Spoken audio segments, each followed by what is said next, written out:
본문의 말씀을 가지고 제일은 사랑이라 이런 제목으로 말씀을 드리겠습니다. 믿음, 소망, 사랑, 그 중에 제일은 사랑이라 이렇게 사도 바울은 이렇게 말씀을 하신 것입니다. 하나님 자신이 곧 사랑이십니다. 그래서 하나님은 우리를 사랑하시기 때문에 자기의 독생자까지라도 아끼지 아니하시고 우리를 위해서 보내주셔가지고 우리의 그 붉은 죄를 다 지시고 십자가에서 피를 쏟아서 그 죄값을 대신 치러주시는 그러한 사랑을 보여주신 것입니다. 우리가 이 사랑은 참으로 위대하고 아름다웠다고 볼 수가 있는 것입니다. 우리 기독교는 사랑의 종교다 이렇게 말할 수가 있는 것입니다.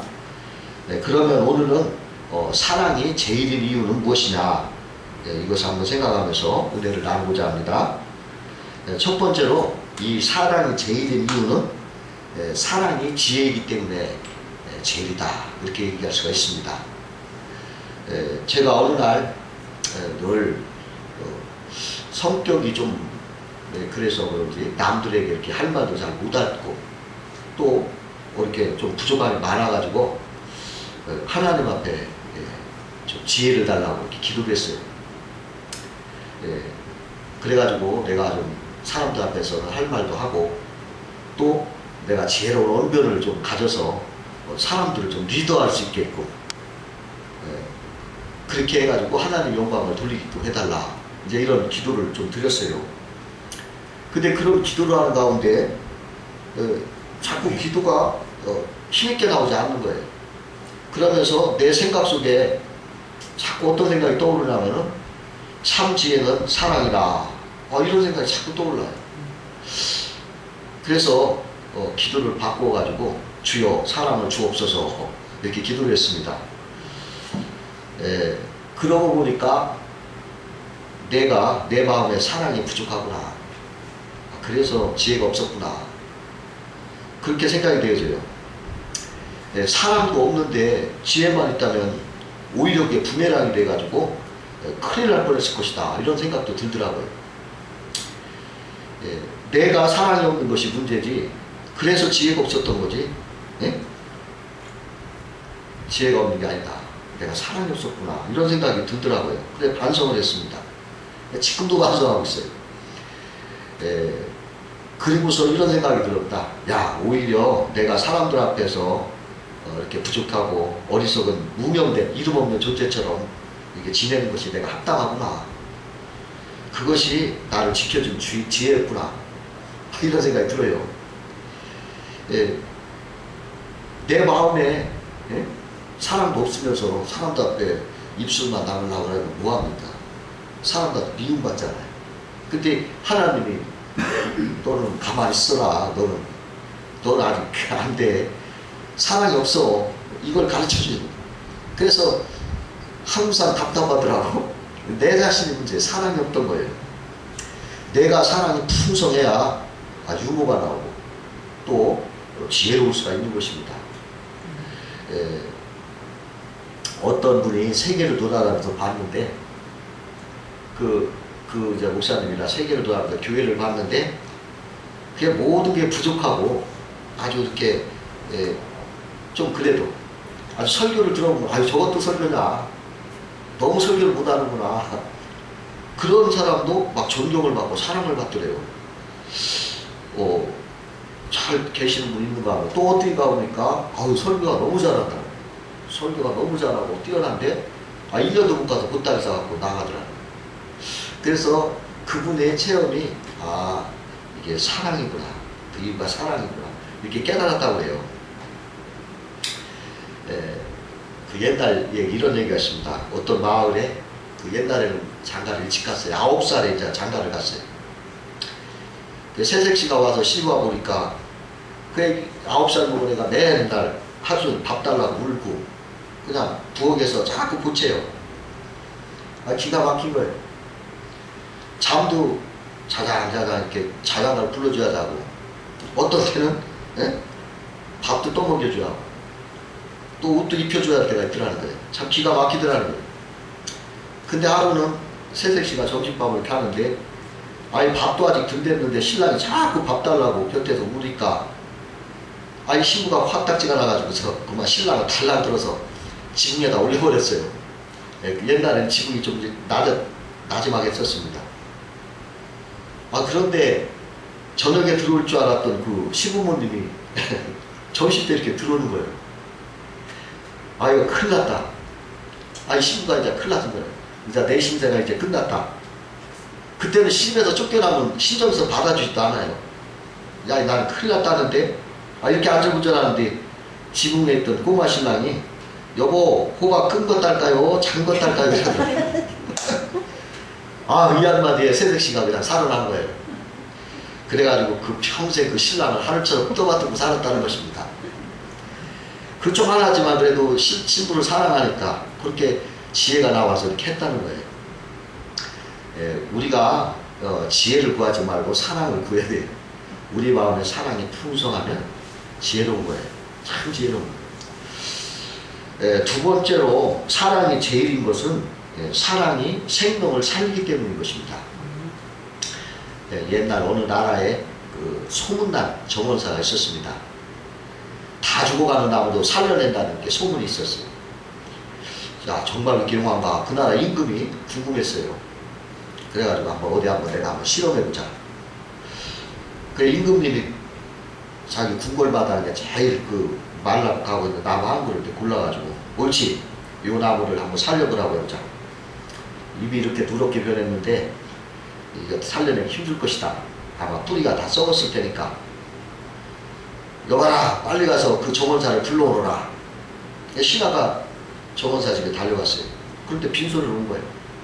야, 왜 혼자 왔느냐? 정원사가 집에 없었습니다. 어디로 갔다느냐? 네, 어디론가 나무를 구러 갔다고 합니다. 언제쯤 온다고 하더냐? 대개는 날이 저물면 돌아오지만 이번에는 사흘째 돌아오지 않고 있다고 합니다.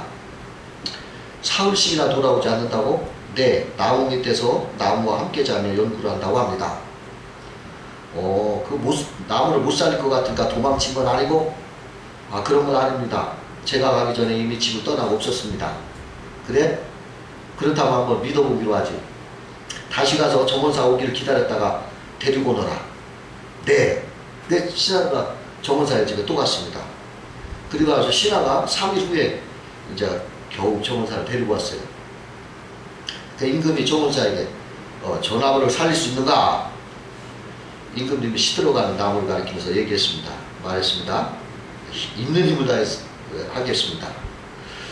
정원사가 이렇게 공손하게 대답했습니다. 그러니까 만일 살리지 못한다면 그대에게 큰 벌을 내리겠노라. 이 나라에서 제일 간다는 정원사가 설마 이 나무를 살리지는 못한다고 안 하겠지? 나무를 아끼는 일은 누구나 해야 할 일입니다. 그저 있는 힘을 다할 뿐입니다. 정원사 이렇게 대답하니까 임금님이 알겠네. 살리기만 한다면 내가 큰 상을 내려주마. 이렇게 했어요. 그리고 임금님이 궁궐로 들어갔습니다. 근데 정원사는 나무를 자세히 들여다 살펴보는 거예요. 근데 사흘이고 나흘이고 계속 그 나무만 들여다보고 있어요. 임금님이 궁금해서 이렇게 밖을 내다보니까 그러고 있거든요. 근데 정원사가 아니 왜 정원사가 빨리 나무를 치료하지 않고 저렇게 들여다보고 뭐가 있느냐. 진짜 그렇게 혼자 투덜거리는 거예요. 그러나 이 정원사는 그냥 밤낮 그 나무를 쳐다보고 곁을 떠나지 않고 있는 거예요. 이윽고 이제 정원사가 그 나무를 햇볕이 잘 쪼이는 그 언덕에다 비타진 곳에 이렇게 옮겼습니다. 그리고서 물은 한두 번밖에 주지 않는 거예요. 임금님이 아니 저러고도 나무를 살 수 있을까? 나무라면 물을 많이 주어야 할 텐데 임금님은 당장이라도 한마디 하고 싶었지만은 그냥 참기로 했습니다. 근데 서너 달이 지나자 나무에서는 파란 새잎이 돋아나기 시작했습니다. 그래 임금님이 그 정원사를 불렀어요. 그래 어떻게 이 나무를 이렇게 살렸는가? 그러니까 그 정원사가 하는 말이 저는 나무를 오래 살게 하거나 열매를 많이 열리게 할 힘은 없습니다. 오직 나무의 성질을 살펴 그 나무가 그늘을 좋아하면 그늘진 곳에, 물을 좋아하면 물이 많은 곳에 심어줄 뿐입니다. 그럼 이 나무는 제가 며칠간 살펴보았더니 이 나무는 물을 좋아하기는 하지만 너무 많은 것을 싫어했습니다. 밤이 되면 온도가 낮아져서 물이 온도가 낮아지기 때문에 나무가 괴로웠던 것입니다. 그래서 비타진 곳에 심어서 물이 잘 빠지도록 했습니다. 임금님이 고개를 끄덕끄덕 하면서 그러니까 나무가 바라는 대로 해준다는 말이고요. 임금님이 이제 정원사에게 공손한 말을 쓰기 시작했습니다. 네, 그렇습니다. 그래서 밤중에도 나무 옆을 지키며 나무를 안아보고 온도가 어떻게 바뀌어가는지 살폈던 것입니다. 임금님, 알겠소. 세상 모든 이치가 다 그런 것 같소. 지금부터는 궁궐에서 나를 좀 가르쳐 주시오. 내가 선생으로 모시겠소. 이래서 그 조문사가 임금님을 가르치는 그 선생이 되었다. 그런 옛날 말이 있는 것입니다. 그 사랑으로, 그 나무 한 그루라도 사랑으로 이렇게 보살피니까 그 나무가 살을 거예요. 여러분, 우리 인생도 다 나무와 같아요. 하나님이 다 창조하신 그런 존재예요. 여러분 한 분 한 분이 다 하나님으로부터 받은 하나님의 귀한 존재인 것입니다. 그런데 이 존재가 이렇게 이 나무처럼 이렇게 그 자기의 그 창조되어진 그런 성품이 있어요. 근데 거기서 가장 필요한 것이 뭐냐면 사랑이라는 거예요. 우리가 하나님의 귀한 피조물이지만은 사랑이 없으면은 시들어버려요. 사랑이 있을 때 그 하나님의 존재된 우리가 하나님의 열매를 맺히면서 하나님을 영광스럽게 할 수가 있는 것입니다.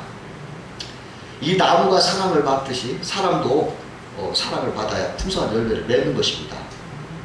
우리 예수님은 이 땅에 이러한 미움을 없애고 사랑을 주시려고 이 땅에 오셔가지고 우리를 사랑으로 이렇게 보살펴 주십니다.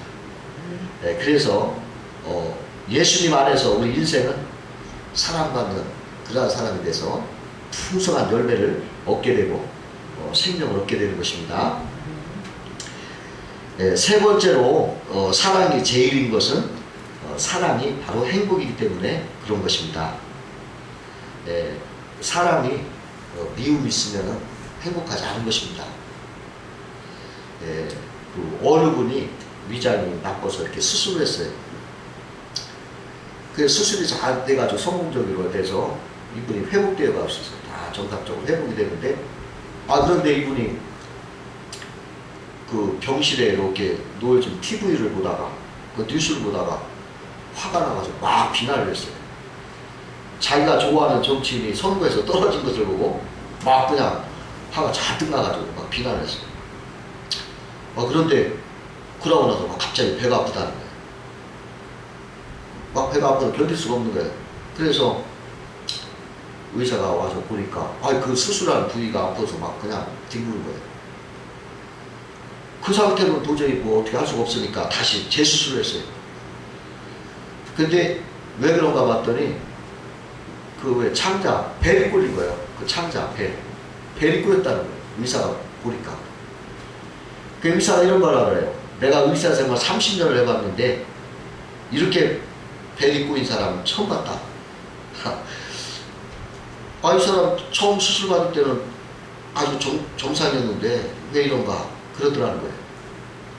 그 우리나라 속담에 그런 말 있잖아요. 화가 나면 벨이 꼬인다. 응? 말 그대로 미워하다 보니까 벨이 꼬인 거예요. 창자가. 여러분 이 미워하면 이렇게 되는 것입니다. 이 미움이 어디서 옵니까? 이 미움은 우리의 영혼에서 오는 거예요. 영혼이 어둡기 때문에 그런 미워하는 것입니다. 어떤 사람이 고속도로를 막 달리고 있습니다. 근데 이상하게도 그날따라 모든 사람들이 차선을 막 거꾸로 다니는 거예요. 그래, 그럼 몇 번이나 정면에서 오는 차들과 이렇게 충돌할 뻔하면서 아슬아슬하게 차를 이렇게 달리고 있었습니다. 근데 그때 그 핸드폰에 짠 신호가 온 거예요. 그것은 그 집에서 그 아내가 전화했습니다. 여보, 조심하세요. 지금 TV를 보고 있는데 당신이 가고 있는 고속도로에서 어떤 미친 사람 하나가 거꾸로 달리고 있어요. 그러자 이 남자가 급하게 말했습니다. 지금 미친놈이 하나 둘이 아니야. 위험하니까 얼른 전화 끊어. 이 사람이 자기가 혼자 거꾸로 다니는데 자기만 바른 거 다른 사람이 다 미친놈인 줄 아는 거예요. 이게 왜 이렇습니까? 영혼이 어두우니까 그런 거예요. 영이 어두면은 자기만 옳은 줄 알아요. 자기만. 그래가지고 자기 옳다고 하는 거예요, 언제나. 그리고 남 탓을 많이 합니다. 그런데 사랑이 있으면 행복한 것입니다. 그 어떤 남편이 그 10,000원짜리 지폐 한 장을 꺼내가지고 그 아내 손에 이렇게 쥐어주면서 여보, 요즘 지쳐 보이네. 고기라도 먹고 힘을 내고요. 그런 거예요. 그 아내가 그 10,000원을 받고 여보, 나 하나도 힘들지 않아요. 이렇게 말하는 거예요. 그 다음에 며칠 뒤에 아내가 그 노인정에 다니는 그 시아버지에게 남편에게 받았던 그 10,000원을 이렇게 주면서 이렇게 말했습니다. 아버님, 제대로 용돈 한번 못 드려서 죄송해요. 시아버지는 그날 노인정에 가서 그냥 며느리 자랑으로 그냥 하루가 다 가는 거예요. 그리고서 그 돈을 자기 서랍 속에 잘 넣어놨습니다. 근데 명절날 손녀가 와서 세배를 이렇게 하니까 기분이 좋아가지고 시아버지가 그 서랍에서 잘 뒀던 그 10,000원을 꺼내서 손녀에게 세뱃돈을 줬어요. 그러니까 세뱃돈을 받은 그 손녀가 그걸 다시 엄마에게 이렇게 주면서 엄마, 이 돈으로 나중에 내 책가방이나 사줘 하더라는 거예요. 그 순간 그 엄마가 어떤 생각을 했냐면 요즘 힘들어하는 남편을 생각해 보니까 너무 안 됐어서 그 아내가 조용히 그 돈과 함께 쪽지를 써서 여보, 내일 좋은 것 좀 드시고요. 그러면서 그 호주머니에 이렇게 놓은 거예요. 그 10,000원 한 장이 그 식구들을 이렇게 거치면서 그냥 가정의 행복을 막 채워준 것입니다. 그 10,000원 한 장에라도 사랑이 담겨 있으니까 그냥 다들 행복한 거예요. 미국의 그 한 신문사가 참으로 요새 행복한 사람이 없구나 하는 그런 비판적인 글을 쓰고서 이런 글을 썼어요. 정말 행복한 사람이 있다면 연락해달라. 그런데 그냥 수많은 전화가 오더라는 거예요. 어떤 사람은 뭐 하루 일을 잘 끝난 행복, 또 어떤 사람은 예쁜 꽃을 보는 행복, 또 어떤 사람은 아침에 설소리를 듣는 행복, 시원한 바람을 느끼는 행복, 무려 5만 가지가 오더라는 거예요. 그래 5만 가지 숫된 행복의 그 사례를 보니까 대부분이 그냥 평범한 일상에서 느끼는 작고 소박한 것들, 그것들이라는 거예요. 오늘날 우리에게 행복을 준다고 하는 것은 이러한 작은 사랑에서 오는 것입니다. 작은 사랑. 그 오스트리아의 그 정신의학자 아들러라는 의사가 있었는데 어느 날 그 우울증 환자가 찾아왔어요. 그래서 아들러는 우울증 환자에게 이렇게 먹을 수 있는 약을 이렇게 주면서 이렇게 말했다고 합니다. 지금부터 2주일 동안 매일 남을 어떻게 하면 기쁘게 해줄까만 생각하고 헌신하십시오. 그러면 우울증에서 해방될 수 있습니다. 그러니까 그 환자가 그 의사의 지시대로 그냥 남에게 도움 진리를 계속 찾아다니면서 열심히 2주 동안 일을 했어요. 그러자 막 기쁨이 막 넘치는 거예요. 그래가지고 그 사람이 우울증을 다 치료받았다는 것입니다. 여러분, 사랑이 제일인 것입니다. 여러분들 마음이 우울하고 내 영혼이 어두운 거예요. 하나님의 빛이 없어진 거예요. 그 사람은 빨리 이걸 벗어나야 돼요. 우울할 때 이런 꽃을 한번 보시고 이렇게 하가 나를 웃는구나. 이런 것만 보고도 여러분, 하나님이 여러분들을 이렇게 꽃처럼 여러분을 이렇게 사랑하고 환영하고 있어요. 근데 나 혼자만 유독 우울하지 마세요. 보시면서 하나님 나를 이렇게 웃고 나를 대접하시는구나. 여러분, 이러한 지혜를 가지시기 바랍니다. 그래서 여러분들 우리 이웃들을 좀 사랑하는 마음, 이렇게 자꾸 사랑하는 마음으로 여러분들 마음이 절대로 우울하지 않도록 항상 이런 사랑으로 사시기를 주의 이름으로 축원합니다. 사랑만이 우리에게 행복을 가져두고 여러분들 복되게 할 줄로 믿습니다. 다 같이 기도하시겠습니다.